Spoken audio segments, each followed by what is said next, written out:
صورتحال اس وقت نظر آ رہی ہے. IMF ہماری گروتھ میں اب کمی بتا رہا ہے, 3.2% یہ ہوتی ہے, تو یہ کیا ایک بہتر فگر ہوگا ان مجموعی حالات کو دیکھتے ہوئے جو پچھلے 1-1.5 سال سے ہمارے سامنے موجود ہیں؟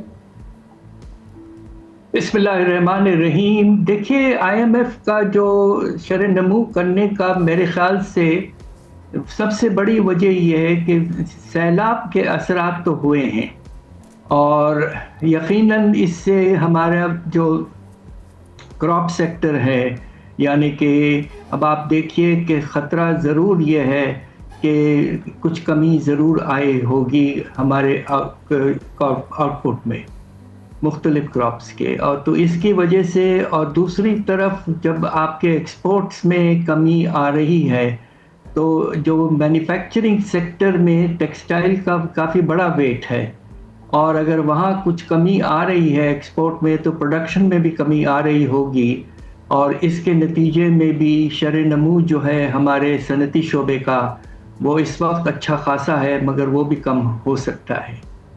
لہٰذا اس وقت میرے خیال سے 3.2% بھی کچھ حد تک شاید زیادہ ہو. میرا اپنا اندازہ یہ ہے کہ یہ 2.5 سے 3% کی رینج میں اس سال شرح نمو رہنے کا خطرہ موجود ہے, اور سب سے بڑی وجہ سیلاب کے اثرات.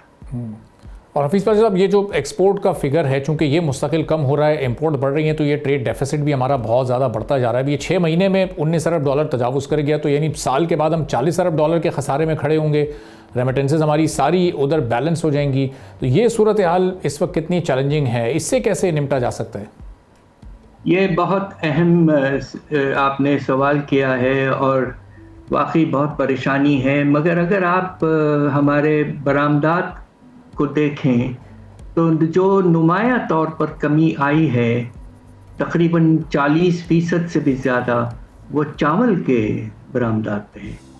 اور یہ کچھ بات سمجھ میں نہیں آ رہی ہے کہ باسمتی رائس جس کی ساری دنیا بھر میں ڈیمانڈ پاکستان کے پروڈکٹ کی ہوتی ہے, کیا وجہ ہے کہ اس وقت اس کی سیل میں بھی کمی آئی ہے انٹرنیشنلی. البتہ دوسرے جو ہمارے ایکسپورٹ آئٹمز ہیں, ٹیکسٹائل میں کم از کم ایک چیز تو اچھی ہے کہ گارمنٹس میں ایکسپورٹ میں واضح طور پر اضافہ ہوا ہے, تو value added textiles have done better.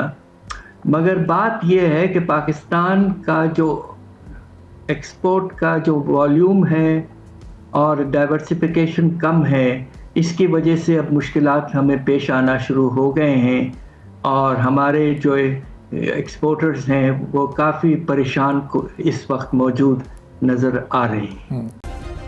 Subscribe کریں اور بیل دبائیں تاکہ کوئی خبر رہ نہ جائے.